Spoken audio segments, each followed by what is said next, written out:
Se acerca el cierre del año fiscal y en AISO queremos hacerles un resumen de este turbulento año 2023-2024 que culminará el día 30 de junio cuando se cierra este año fiscal.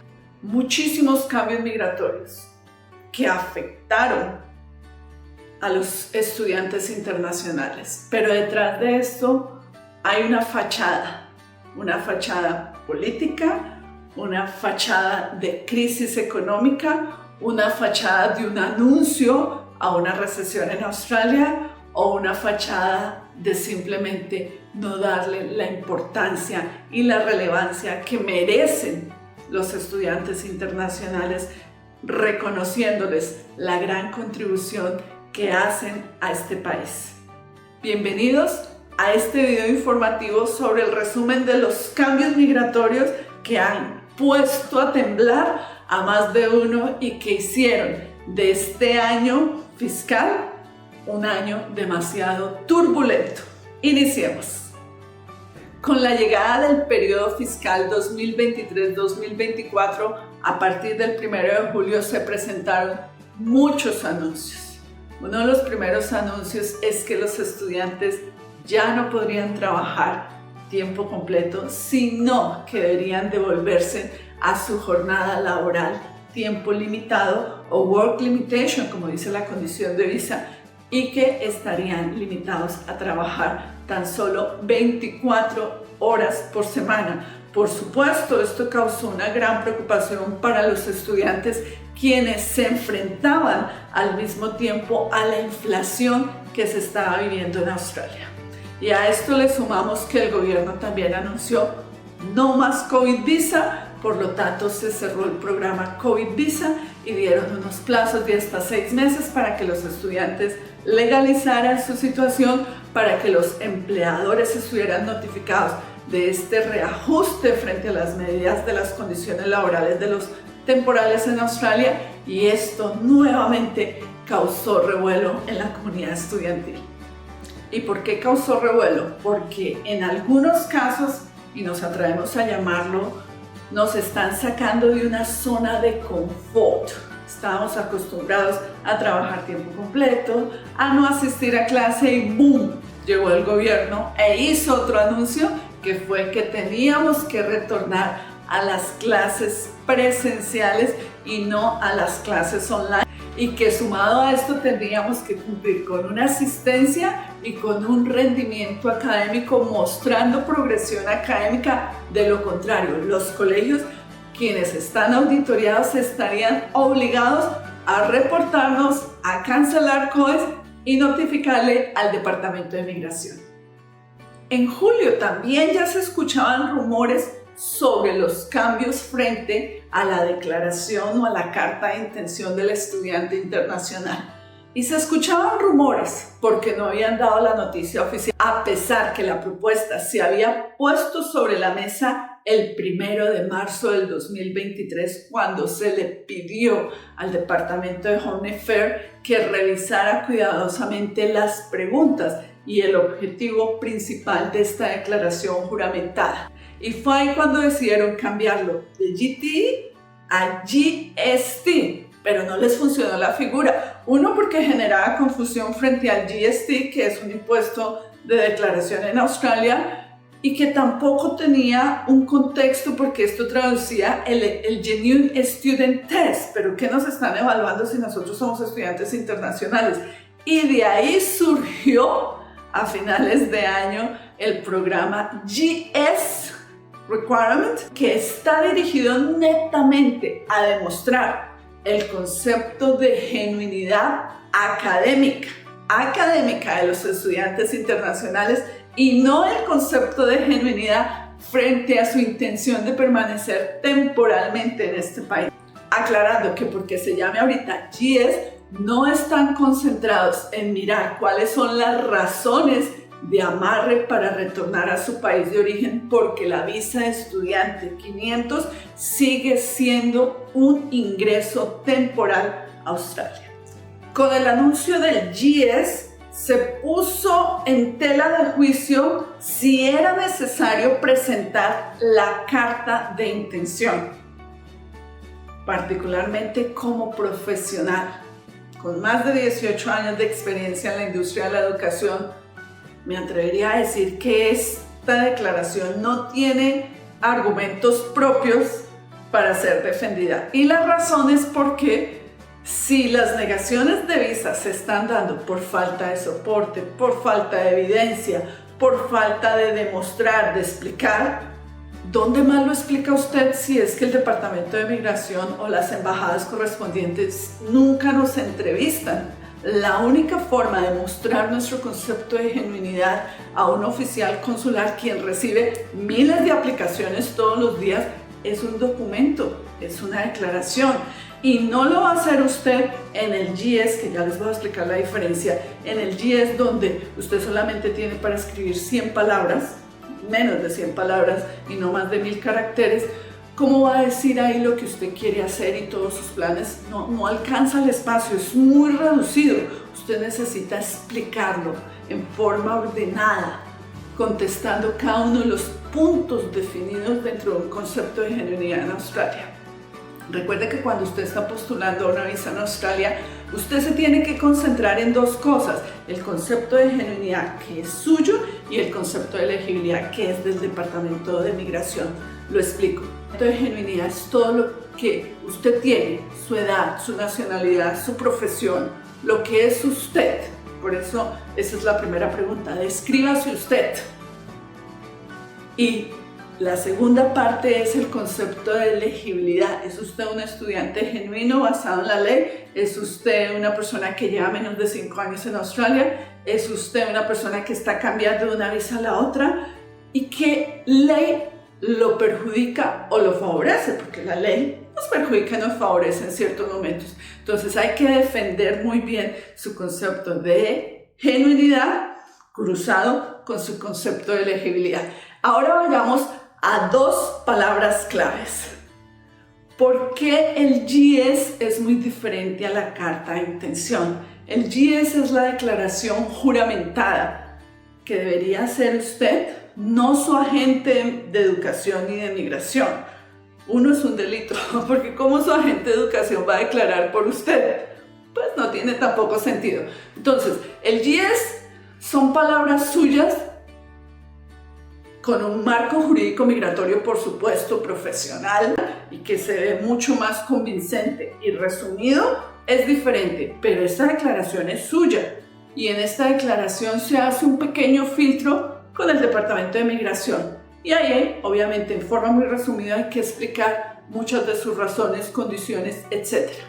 Pero la carta de intención es todo el relato, es toda la novela, es todo el cuento que usted le está echando al Departamento de Migración para reemplazar esa entrevista donde usted no tuvo la oportunidad de explicar el por qué. Muchos estudiantes vienen a mi oficina a decir: pero es que el case officer no miró, no entendió, no sabía que yo estaba deprimido, no sabía que yo me enfermé y me dieron cólicos. Pues ¿y cómo lo va a saber? Usted debe explicarlo, y no tanto explicarlo. Algo a lo que también quiero hacer énfasis es que cualquier declaración que usted diga en esta carta de intención, que para mí es la aprobación de su visa, debe ir soportado con evidencia. Documentos que evidencien lo que usted está declarando. Entonces, no confundamos el GS con la carta de intención, y no olvidemos que usted realmente tiene que soportar su concepto de genuinidad en Australia como una razón única de plan de estudios en Australia. 11 de diciembre del 2023, el gobierno, ¡boom!, lanza la bomba, la nueva estrategia migratoria en miras de reducir el número de ingresos de temporales a Australia para reducir el fenómeno migratorio que se viene presentando en Australia en los últimos años. Esto causó revuelo porque nos definió los puntos, y el único punto que nosotros entendimos, estoy hablando de la comunidad estudiantil, fue: nos quieren sacar. Ese fue el mensaje que se percibió, pero no miramos realmente que el gobierno está afanado porque el problema económico, social, la crisis migratoria trajo otros problemas consigo y son problemas de la comunidad y no vimos esa parte, entonces pensamos que nos estaban echando y yo siempre he dicho que tenemos que ser parte de la solución, no parte del problema, entonces aquí hubo bastante revuelo. El gobierno anunció esto, nosotros como estudiantes nos sentimos muy señalados, vulnerables y ahora qué voy a hacer, cómo me voy a quedar, qué va a pasar si esto ya nadie se quiere casar conmigo, etcétera. Entonces sí hubo una preocupación grandísima por los estudiantes internacionales, pero se empezó a alivianar un poco y dejaron unos meses calladitos. ¡Bum! Marzo 23 del 2024. ¡Boom! Otra bomba. Ya no se aceptaban los niveles de inglés que habían anteriormente, que para decir verdad, a mí me parece esta normatividad muy válida y esto es porque muchos estudiantes reciben su diploma graduado en cookery, graduado en automotive y de inglés, ¿qué? ¿Cero inglés? No, porque vamos a ser los residentes, los ciudadanos del futuro y si no hablamos inglés, ¿qué vamos a vender a futuro? Bueno, pues se va a acabar la educación internacional y nos tocará buscar trabajo. No, se estaba deteriorando el nivel de inglés en Australia y esto sí es una responsabilidad de nosotros como migrantes. Tenemos que hablar inglés y tenemos que hablar un buen inglés para poder ser parte del sistema y contribuir a la economía y al desarrollo de este país. Y ahí estoy de acuerdo con que el gobierno haya incrementado, que al final del ejercicio no incrementó mucho. Dijo, ya para ustedes los estudiantes de TAFE y colegios, ya no les voy a pedir el Upper Intermediate, ahora les voy a pedir que me muestren un Advanced. Y no recibimos, muchos colegios hoy en día no reciben los certificados de estudio de otros colegios.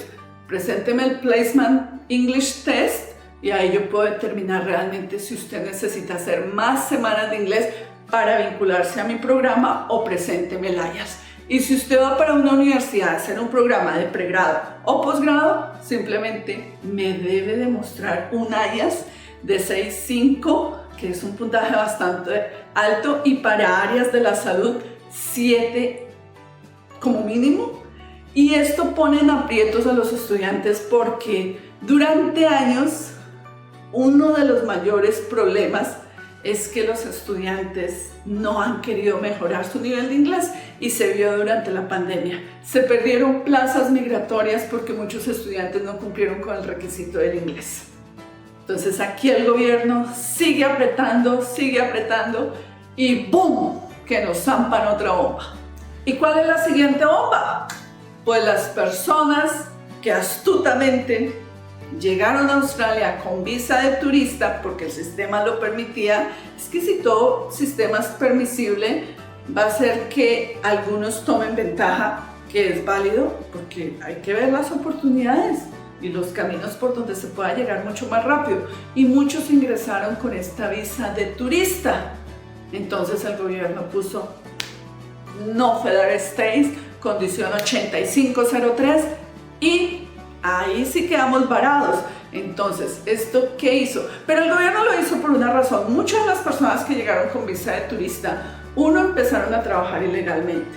Dos, algunos se declararon en humanitarian visa y esto no se debía hacer, y algunos otros se pasaron de turista a estudiante, que esta me parece a mí muy válida. Usted está de turista, le gustó este país, quiere seguir mejorando el inglés. La verdad yo no veo por qué nos tengan que imponer esa norma a las personas que genuinamente quieren continuar en Australia en un plan de estudio. Esa parte sí me pareció mal por parte del gobierno, pero aquellos que estaban violando y restringiendo la norma, pues a ellos sí considero que hay que manejar la cosita diferente. Esta norma se presume que va a funcionar más que todo para los países Assessment 2 y 3. No es muy claro si para los países Assessment 1 la norma va a ser mucho más flexible, porque hemos visto gente llegando de Chile inclusive con visas a 6 meses, 1 año y sin restricción alguna de esta condición 8503.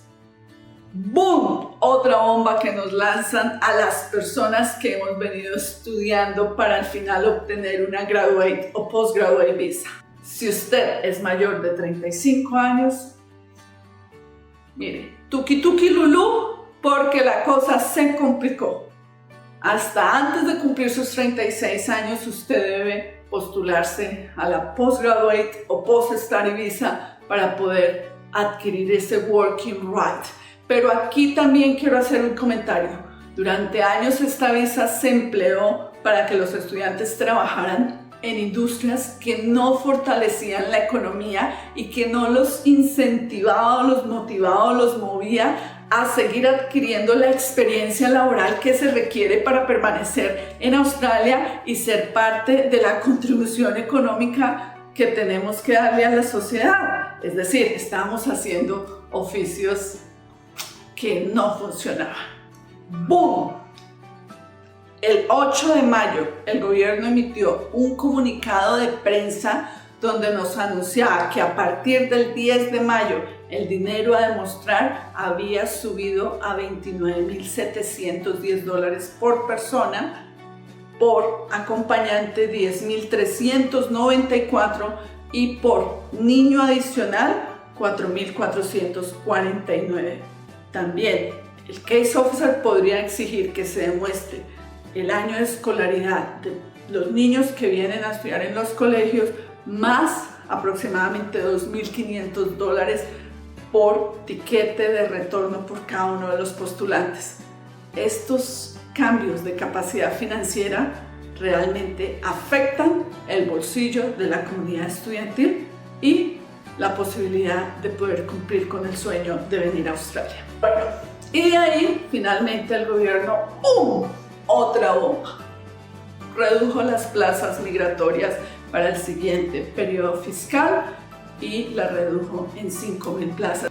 Estamos hablando de 190,000 plazas que se redujeron a 185,000. Son 5,000 personas que quedan fuera de estos programas migratorios. Aclarando que los que hasta ahora están estudiando no sabemos qué va a pasar. Y algo que yo también quiero resumir acá. Uno no estudia por una residencia, que es importante, y todos vinimos acá con un objetivo claro, de quedarnos. Muchos lo hemos hecho. Entonces mis consejos son: 1, estudie algo que lo haga feliz, que a usted le guste. Estudie algo que le sirva aquí y allá, porque no sabemos cuándo nos van a sacar. Y estudie algo que le ayude a mejorar sus habilidades lingüísticas o su nivel de inglés, porque el inglés es la columna vertebral de cualquier proceso académico, migratorio, profesional, financiero, marital, conquistacional, turístico. Esa es la clave. No se centre tanto en estudiar algo, porque usted estudia algo y si la normatividad cambia en 6 meses o en un año, usted está fuera del sistema y usted perdió su tiempo y su plática. La plática se recupera, pero el tiempo no. Entonces, mucho cuidado con lo que están estudiando.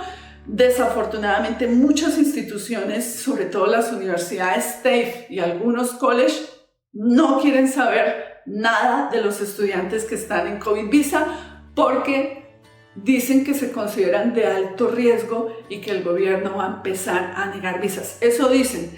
Se han visto muchas negaciones de visa, algunos en COVID visa, algunos que venían de visa estudiante que postulaban por primera vez. Casos que me han sorprendido muchísimos, como hay personas que esta es su segunda o tercera postulación y han obtenido sus visas aprobadas, a lo que también les digo que el sistema de evaluación actual se ha convertido en algo muy subjetivo. Por lo tanto, take it easy, como dicen los australianos, tomémonosla suave, porque algo que sí les voy a decir es que muy posiblemente para este siguiente año fiscal que empieza el 1 de julio, muchos ¡boom!, van a llegar. Muchas cosas nuevas llegarán porque ellos tienen que cumplir sus cifras establecidas frente al ingreso de nuevas personas con visas temporales a Australia. Entonces la normatividad va a ser todavía mucho más estricta, muchas normas se van a reforzar en contra o beneficio de la comunidad estudiantil y de aquellas personas que tienen visa temporal en Australia. Déjenos sus comentarios, qué piensan, qué opinan.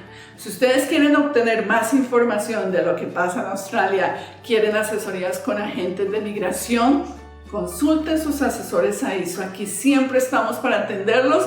Nos encantan los casos difíciles, nos encantan los casos en familia, nos gustan las visas negadas de otras personas de otros países para poder enriquecernos, aprender y sobre todo para poder ayudar a aquellas personas que sueñan o que soñaron como yo en vivir en este país que es maravilloso, pero que no es fácil la tarea.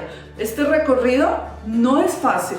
Y cada día nos vamos a enfrentar a nuevos retos como migrantes que nos van a ayudar a fortalecernos y a entender cuál es la jugada maestra de este gobierno capitalista, monopolista y monárquico. No olviden contactarnos a través de nuestra línea de WhatsApp más 61 404 60 6208. Pueden escribirnos a nuestro email info@aisoffice.com o búsquenos en redes sociales como AISO Australia y a mí me encuentran como Patricia Isasa Australia. Nos vemos en una nueva oportunidad y no olvides seguirnos. Síguenos acá en este canal para que te puedas enterar de todo lo que está pasando en Australia y de las bombas que se vienen para el 2025.